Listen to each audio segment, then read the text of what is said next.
A lot of people think that Skoda is Volkswagen's poorer relation, but there is one car which certainly challenges that preconception: Superb.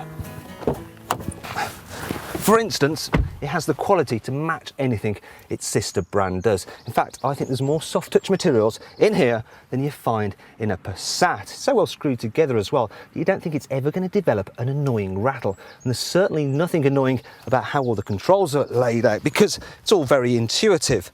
Plus, there's lots of adjustment in the driving position. I don't think you get quite as much reach or rake adjustment in any other car. It's very impressive.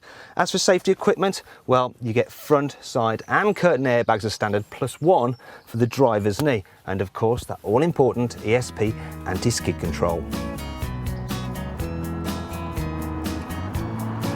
The Superb is available with a range of Volkswagen Group turbocharged engines, and they're all really good. But if it's economy you're after, look out for the 1.6 litre Green Line diesel, because it can do 64 miles per gallon and emits just 114 grams per kilometre of carbon dioxide, which is amazing in a car of this size.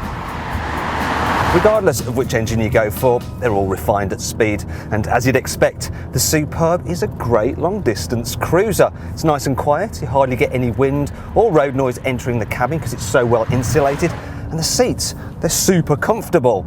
In fact, the suspension, it's supple too, and it does a great job of ironing out the bumps in the road. But don't go thinking that means this car can't handle more demanding roads, because it can. It goes around corners extremely well. You do get a little bit of body roll at first, but there's still loads of confidence-inspiring grip. And the steering, even that's sharp, but thankfully it's still light enough not to be a chore in town. And in fact, you can say the same thing about all the Superb's controls.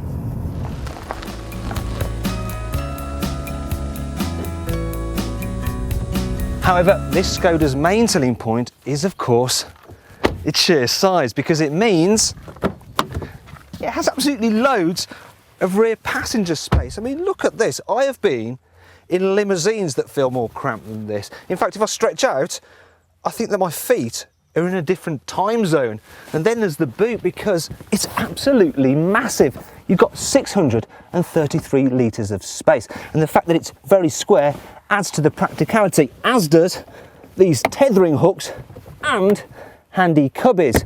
If you need even more room, you can, of course, fold down the rear seats, and then that'll give you 1,865 litres of space, which is easily enough to live in. The only problem is that this step here means that the Skoda Superb's low bay wouldn't make a very comfortable bed.